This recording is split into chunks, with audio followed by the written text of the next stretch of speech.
How you do, buckaroos? How the heck are you? It is Sunday as I do this video. So last night, I've known on social media for several years. Well, I finally met in person yesterday. We met at Springfield Brewing Company and had a few beers out there, man. And then we went, he's a cigar guy, so we went to a place called Just For Him and got a little cigar lounge. They don't sell liquor in there, but you can bring it in. So I brought some of the Springfield Brewing Company Doppelbock. It's always cool. I had a few beers, had a cigar, very manly night.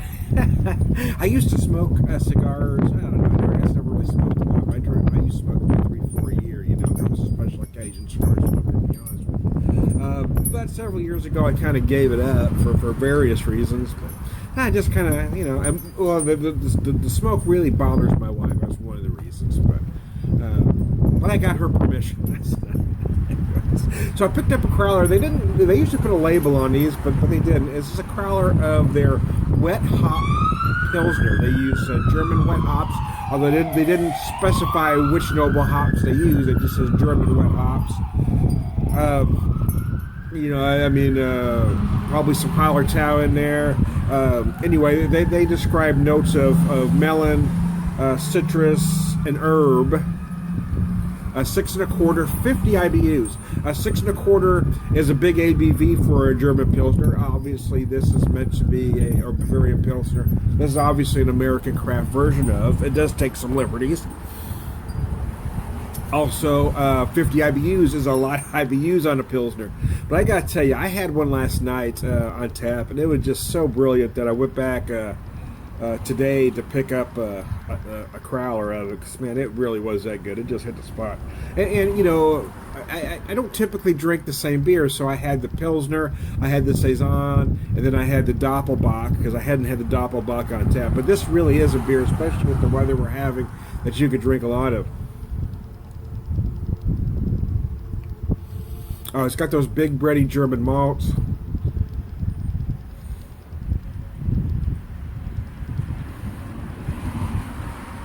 The nose is fantastic. You get some bready notes on the nose from the malts. They describe melon, citrus, and herb. Sure, I mean, I certainly get all those.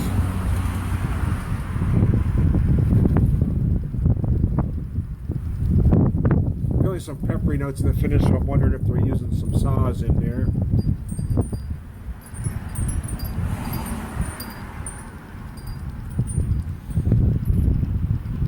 It's beautiful. I do feel the melon notes. I feel the citrus that they talk about.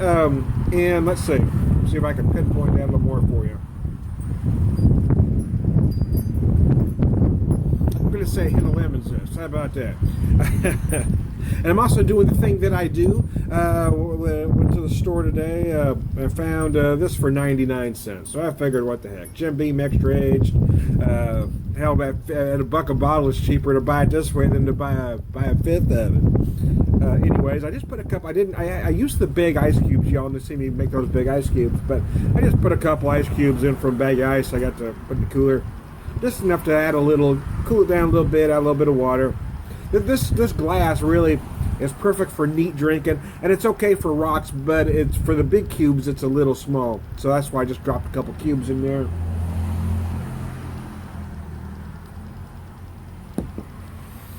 I don't typically pair a Pilsner with a whiskey, but I figured, what the hell, it is Sunday. I decided to fire my grill up because I hadn't in quite some time. And to be honest with you, I was getting to Jones, but we got such a nice day today that it almost felt like a moral imperative. I don't know what all I'm going to cook, to be honest with you. I hadn't thought that far ahead, and I hadn't fired this thing up. I may just clean it today, but actually, right now I cleaned it up a little bit, but right now I've got some sweet potatoes on there, so I'm gonna cook some sweet potatoes out there. Two big bakers, man. Now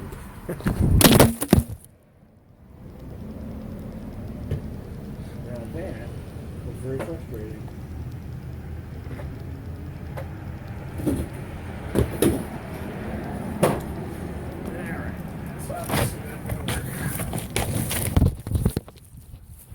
Let me pick that up. I had a little accident. I'll be right back.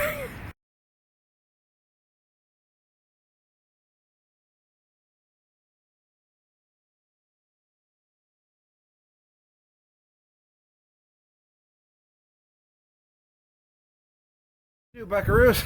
Anyway, hey, one thing I'm known for is not over editing. So hey, so I had it was basically a 6-pack container. I had some water bottles in it, but it was up okay, and I had the camera and everything was going. But we do have a little wind going on today, and that wind, whoosh! I was right near the end. I was about ready to sign off, and wow, here come the wind, man. So anyways, Jim Beam Black, it's a nice, I don't typically pair a Pilsner and a whiskey, but I was kind of in the mood for both. Like I said, I'm kind of hanging out, got my grill going. I put a fire in there initially. I was just going to kind of burn it out, but then I decided, my wife wanted sweet potatoes, so I just put them on there. I've got some sausages in there I think I'll fix too. I've got some, they're chicken spinach feta sausages my wife likes, so I got a couple of them. I've also got a couple sweet Italian links, and then I've also got a couple of we've got a market just opened up called Lucky's. They do some specialty stuff that they make themselves there. One of it was a base. It was I think they called it a cherry bratwurst.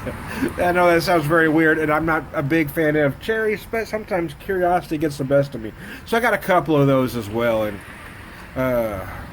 so anyways, I might cook them up. I've also got some pollock fillets in there I may throw in. I don't know what I'll do, to be honest with you, but quite frankly, I'm just, throughout the winter, I've been inside, either sitting in my easy chair or having the backdrops on my TV, but boy, I just love sitting outside and doing videos.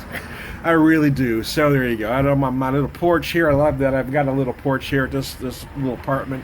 It's been nice. So anyway, I am Tom Beer Whisperer. I'm also Tom the Whiskey Whisperer, BeerVangelist, Whiskey Evangelist, prolific beer drinker, prolific whiskey drinker, purveyor of wisdom, and all around good guy.